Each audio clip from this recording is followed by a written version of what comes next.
Uy kabayan, kamusta?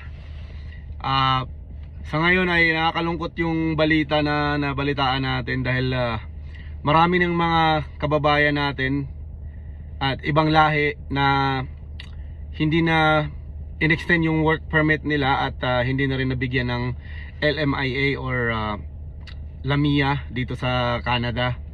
Um, especially sa mga city katulad ng Toronto or province Ontario, BC or yung malaking syudad like Edmonton, ganon. So napauwi na yung mga kakilala nating taga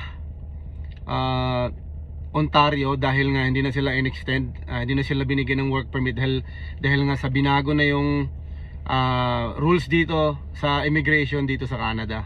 So dahil nga sa sobrang dami ng mga empleyado ay sa sobrang dami ng mga student and mga foreign workers na pumupunta rito, wala nang available na trabaho. Tapos yung LAMIA imbis na ibigay dun sa karapat-dapat na candidate para magkaroon ng papel dito sa Canada, ang ginagawa nila is binibenta ng employer yung LAMIA doon sa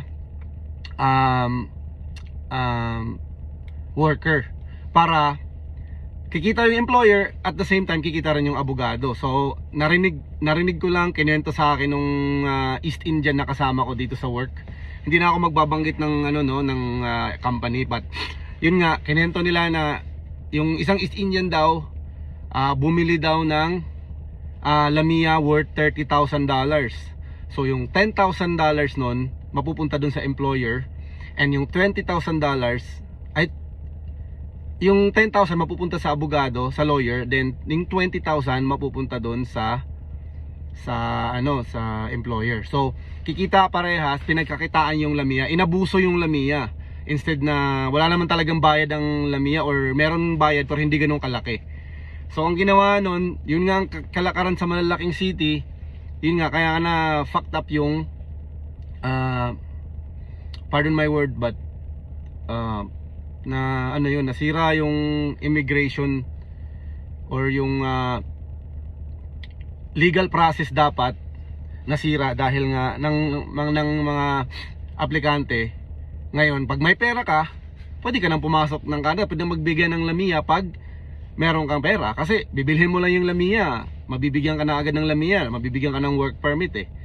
But anyways, dahil nga doon yun, ang dami nang mapapauwi this year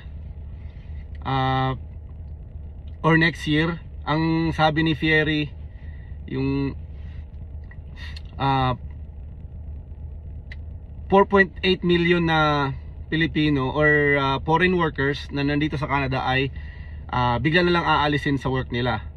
So yun nga, nakakalungkot lang isipin na lahat ng mga taong pumupunta rito nagbaka sakali na magkaroon ng magandang buhay. Yung mga sinusundo ko sa airport, kinakarpool ko sa airport na mga estudyante na kinikwento nila yung mga lupa nila, mga bahay, ari-arian, business nila, binagbebenta nila dahil nga na brainwash sila na ganun nga magandang araw buhay dito sa Canada, which is hindi maganda dito.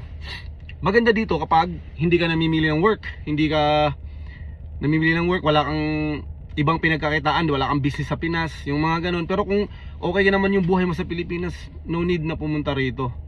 Kasi kailangan talaga i-sacrifice mo yung mga natapos mo. Kunwari, natapos ka sa Pilipinas, graduate ka ng ganito, na pagdating mo dito, talagang babalik ka sa umpisa sa pinakamababa. Magkukuskus ka ng inidoro, lahat lang ganun. But yun nga yung sinasabi ko, nakakalungkot lang isipin na yung mga student, pagkatapos sila mag-aral, dahil bago na yung rules ngayon, mga student papauwi na kaagad, hindi na sila i-extend. Tapos yung mga workers na expired na yung patapos na yung work permit, automatic na yun, pagkatapos ng work permit pauwi na sila. So yun lang, good luck na lang sa mga kababayan natin at sa mga ibang lahi na mapapauwi. At pwede pa naman kayong bumalik.